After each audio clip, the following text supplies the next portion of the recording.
Baik, Assalamualaikum warahmatullahi wabarakatuh. Kami dari mahasiswa Sains Data Telkom University Purwokerto yang telah mengambil mata kuliah Machine Learning di sini akan membahas mengenai pemodelan Cummins clustering dengan menggunakan data angka harapan hidup menurut kabupaten atau kota dan jenis kelamin di Indonesia yang mengambil data dari tahun 2022 hingga tahun 2024. Di mana data yang kami gunakan ini adalah data yang telah disediakan oleh Badan Pusat Statistik di Indonesia. Adapun anggota kelompok dari kami terdiri dari 5 orang, terdiri dari saya Rizal Wahyu Pratama, berikutnya ada Wisnu Aji Sanjaya, berikutnya ada Fahmi Hidayat, berikutnya ada Yoka Ramadhani, dan yang terakhir ada Mikael Setiabudi yang tidak dapat hadir dalam presentasi hari ini karena sedang mengalami sakit. Nextnya. Baik, untuk yang pertama itu ada landasan teori, di mana landasan teori ini akan dijelaskan oleh Saudara Fahmi Hidayat. Tanpa panjang lebar lagi, langsung saja saya persilahkan untuk Saudara Fahmi Hidayat.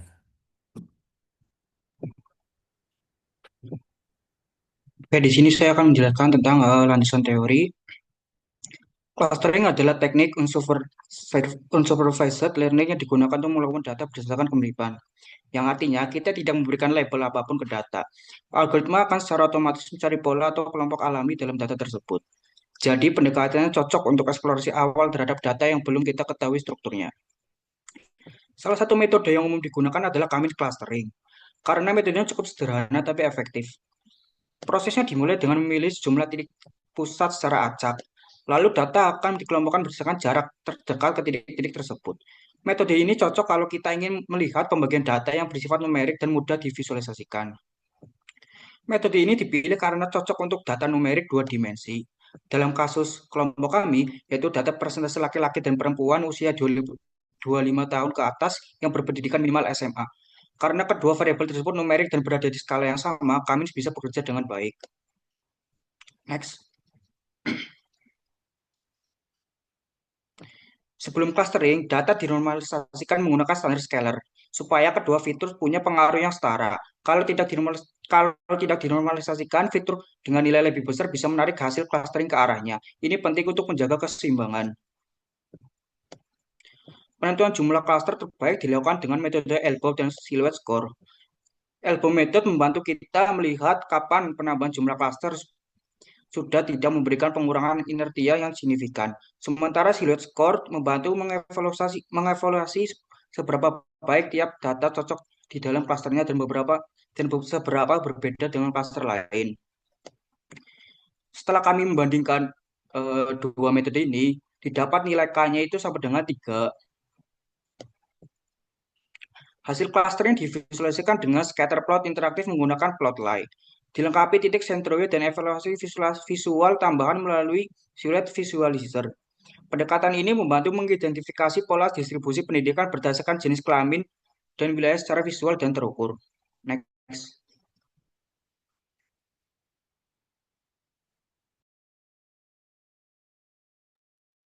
Baik, untuk setelah kita mengetahui landasan teori dari materi yang sudah kita bahas, maka langsung saja kita akan masuk ke bagian latar belakang, yang dimana bagian ini akan dijelaskan oleh Saudara Yoka Ramadhani. Saya persilahkan. Ya, untuk landasan teori, untuk latar belakang, yaitu tingkat pendidikan adalah salah satu faktor penting dalam pembangunan sosial dan ekonomi suatu daerah. Meningkatnya presentase penduduk yang memiliki pendidikan minimal SMA atau lebih berhubungan langsung dengan peningkatan kualitas sumber daya manusia atau SDM yang dapat mempengaruhi pada pengembangan ekonomi, kesehatan, dan kesejahteraan masyarakat. Next.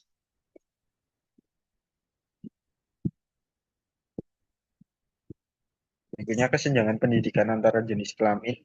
Data ini juga dapat memberikan wawasan tentang kesenjangan pendidikan antara laki-laki dan perempuan di berbagai provinsi atau kabupaten. Dengan menggunakan algoritma Cummins, kita dapat mengelompokkan daerah berdasarkan pola tingkat pendidikan antara laki-laki dan perempuan. Baik. Pemilihan dataset sendiri, kami memilihnya di BPS, itu presentase penduduk usia 25 tahun ke atas dengan pendidikan SMA ke atas menurut jenis kelamin. Dataset presentase penduduk berusia 25 tahun ke atas yang memiliki pendidikan SMA ke atas dapat diterapkan pada algoritma Primins karena data ini berupa data numerik untuk pengelompokan berdasarkan kedekatan antara nilai. Dataset ini juga terdapat dua kelompok, yaitu presentase laki-laki dan presentase perempuan yang berumur 25 tahun ke atas dengan pendidikan minimal SMA, sehingga Chemins dapat mengelompokkan daerah berdasarkan tingkat pendidikan antara kedua jenis kelamin tersebut yang dapat diidentifikasi pola pendidikan yang serupa antara provinsi atau kabupaten. Menggunakan data ini untuk algoritma K-means juga dapat mengelompokkan provinsi, kabupaten, atau kota berdasarkan kemiripan tingkat pendidikan antara laki-laki dan perempuan. Maka akan teridentifikasi pula wilayah dengan kesenjangan pendidikan yang signifikan antara laki-laki dan perempuan.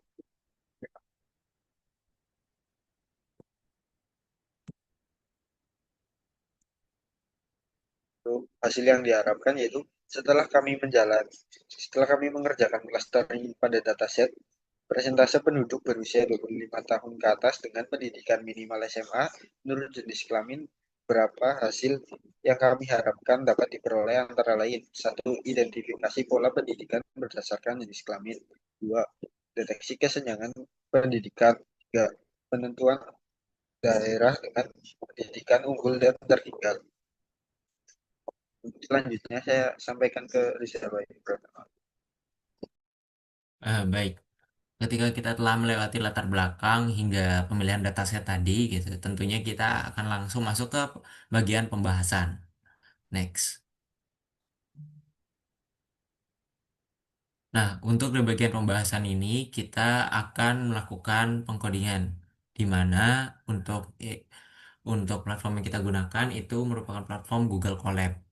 Langsung saja untuk penjelasan codingannya dimulai dari yang pertama, yang paling atas itu kita menggunakan import mulai dari pandas sampai matplotlib hingga yang terakhir itu plotly.grabObject SGO, di mana tentunya ini merupakan library-library yang akan kita gunakan untuk melakukan visualisasi data. Berikutnya, di sini kita akan load dataset, di mana dataset ini akan disimpan dalam sebuah variabel dengan nama df underscore row dengan beberapa kolom seperti wilayah, laki-laki, dan kolom perempuan. Dan di sini def.head itu untuk menampilkan 5 data teratas.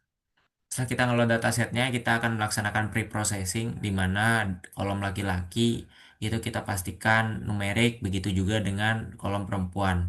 Di sini kita juga memastikan untuk kita menghapus kolom-kolom yang kosong dengan reset indeksnya itu berupa true. Dan di sini kita menampilkan kembali df.head-nya. Untuk mengetahui seberapa besar datanya, maka kita menggunakan df.shape di mana akan terdapat 552 baris dengan 3 kolom. Next. Untuk mengetahui informasi lebih lanjut dari datasetnya, kita dapat menggunakan df.info. Dan untuk mengetahui apakah ada nilai yang null, maka kita menggunakan df_is_null.sum. Berikutnya, setelah kita melakukan proses normalisasi seperti proses preprocessing, berikutnya kita akan masuk ke proses normalisasi, di mana proses normalisasi ini sudah dijelaskan tadi di landasan teori oleh Saudara Fahmi Hidayat. Ini sangat penting tentunya. Contohnya menggunakan standar scalar. Di sini kita memasukkan kolom laki-laki dan perempuan ke dalam variabel X dengan scalarnya merupakan standar scalar. Dan kita scalarnya di fit transform. Berikutnya ini bisa kita terapkan di elbow methodnya.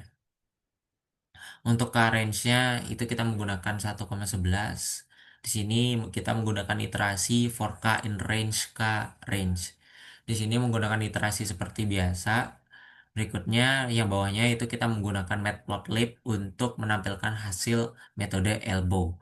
Dari hasil metode elbow ini kita dapat menentukan berapa sih k optimal yang dapat kita gunakan. Nah, dari sini kita dapat mengetahui bahwa K3 itu merupakan K yang optimal untuk kita gunakan. karena di sini dapat terlihat dengan jelas dari bentuknya yang mirip bentuk patahan yang tidak semepet yang lain-lainnya juga. Nextnya, scroll. Nah, ketika kita telah menentukan K-nya 3, maka kita akan kita ingin melihat untuk silhouette score-nya dengan K range-nya 2,11. Di sini dapat kita ketahui untuk silhouette score kedua itu ada di sekitar 0,5873 dan silhouette yang untuk K ke 10 itu ada di 0,3550. Seperti mirip seperti yang sudah tersedia di visualisasi datanya tadi. Dan di sini kita juga mengetahui bahwa K3 itu memang yang paling optimal karena berada di 0,5 sekian. Untuk Cummins final di sini kita dapat mengoperasikannya dengan memasukkan Cummins and clusternya itu ada 3 dengan random state 42 dan initnya itu ada 10 ke dalam variabel Cummins dengan kita mendefinisikan BF cluster Cummins final fit predict X scale. Untuk menentukan centroidnya di sini kita menggunakan centroid sama dengan scalar, inverse transform, dan lain sebagainya, di mana di sini karena kita sudah menentukan tadi ada 3 kelas, maka kelas 0, 1, dan 2, di mana kelas 0 itu nanti akan mendefinisikan kelas 35%, sekitar 35%, berikutnya ada 45%, dan ada yang 65%. Di sini juga ada warna-warnanya itu ada 3. Berikutnya untuk scatter plot data seperti biasa di sini kita menggunakan 2 kolom yaitu tadi kolom laki-laki dan perempuan. Next. Nah ini kita menambahkan centroid tanpa menampilkan lagi legends-nya. Ini untuk mempermudah kita aja dan tata letaknya ini kita menggunakan layout seperti biasa di mana X-nya itu 1 dan Y-nya 1. Maka kita telah melakukan pengkodikan seperti ini, maka outputnya bisa dilihat outputnya di scroll baik. Nah, untuk outputnya akan terlihat seperti ini. Dan di sini tentunya visualisasinya sudah sangat interaktif, bisa diarahkan Mas Wisnu ke arah keyboardnya, keyboardnya, eh, mouse-nya diarahkan di sini. Contohnya kita mengklik di bagian kuning itu atau di bagian di bagian ungu, mohon maaf, itu bisa terlihat. Nah, di sini di bagian ungu itu laki-laki di sekitar 34, perempuan di sekitar 29. Kalau kita coba cek di sentroid yang di ungu, yang X merah yang di ungu itu. Nah, di sini kita dapat mengetahuinya itu sekitar 35. Coba dipaskan sentroidnya. Nah, di sana sekitar 30 dan sebagainya. Nah, 30,25. 30 untuk laki-laki dan 25 untuk perempuan. Begitu juga dengan klaster-klaster yang lainnya. Klaster menengah itu dengan warna kuning dan klaster biru dengan klaster atas. Next. Yang terakhir itu untuk evaluasinya. Di sini kita menghasilkan silhouette score sebesar 0,504 dan visualisasi silhouette-nya dapat dilihat dengan 3 center seperti berikut. Baik, boleh di scroll. Nah, bisa dilihat itu terletak di sekitar angka 0,5. Mungkin itu saja yang dapat saya sampaikan mengenai hasil dari pengkodaan hari ini. Untuk bagian outputnya itu akan tentunya dijelaskan oleh Wisnu Aji Sanjaya. Saya persilahkan. Baik, terima kasih atas waktunya. Di sini saya akan menjelaskan output untuk hasil visualisasinya. Yang pertama itu metode elbow. Dari titik elbow pada grafik terlihat bahwa K itu sama dengan 3. Itu merupakan jumlah klaster optimal karena pada nilai tersebut tercapai keseimbangan antara kekompakan klaster atau inertia yang relatif rendah dan jumlah klaster yang tidak berlebihan. Sedangkan jika memilih K yang jauh lebih besar, misalnya K lebih besar dari 5, meski inertia masih sedikit, penurunan tersebut sudah sangat minimal, sehingga penambahan klaster menjadi kurang efisien. Untuk visualisasi yang kedua itu ada scatter plot. Klaster nol atau rendah itu meliputi wilayah dengan persentase SMA rendah sehingga memerlukan peningkatan kuantitas dan subsidi pendidikan. Klaster 2 atau menengah mencakup daerah dengan akses dan fasilitas cukup memadai namun perlu meningkatkan kualitas seperti fasilitas penunjangan dan kurikulum vokasi serta menutup gap gender. Sedangkan untuk klaster 1 atau tinggi terdiri dari wilayah dengan pendidikan menengah yang sudah memadai di mana intervensi difokuskan pada peningkatan kualitas lulusan dan minimalkan sisa kesenjangan gender. Untuk visualisasi yang terakhir, di sini ada hot plot. Dari hot plot ini dapat disimpulkan bahwa clustering ini tergolong baik dengan rata-rata hot sekitar 0,50 menandakan bahwa koherensi internal tinggi dan perbedaan antara klaster yang jelas. Klaster 2 memiliki pemisahan terkuat diikuti klaster 1 dan klaster 0, sedangkan hampir tidak ada nilai self-out negatif sehingga kesalahan penempatan sangat minim. Tidak terlihat batang yang berakhir sebelum nilai 0 yang mengonfirmasikan bahwa clustering telah berhasil memisahkan data dengan baik. Mungkin cukup segitu output yang saya sampaikan. Saya kembalikan ke Rizal. Baik, mungkin itu dari penjelasan output oleh Wisnu Aji Sanjaya dan terakhir kita masuk ke bagian kesimpulan. Tentunya kita telah mengetahui bahwa dalam melakukan visualisasi ini tadi kita telah mengelompokkan menjadi tiga klaster, di mana klaster rendah, menengah, dan juga klaster tinggi. Di mana ketiga klaster ini dapat terbentuk secara optimal dengan wilayah rendah itu tentunya memerlukan penambahan sekolah, beasiswa, dan dukungan untuk mengecilkan gap gender sebesar 5% dari laki-laki dan perempuan.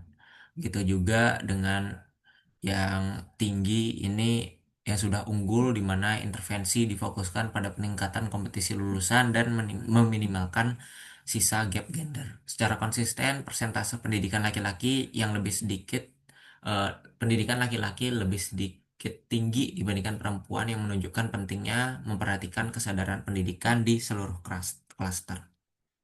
Diharapkan dengan hasil visualisasi dari kami ini, pemerintah dapat memperhatikan bagaimana pendistribusian pendidikan menurut gender berdasarkan laki-laki dan perempuan. Mungkin itu saja yang dapat kami sampaikan. Kami dari Saudara Fahmi Hidayat, Yokar Ramadhani, Wisnu Aji Sanjaya, Mikael Setiabudi, dan saya Rizal Wahyu Pratama pamit undur diri. Wassalamualaikum warahmatullahi wabarakatuh.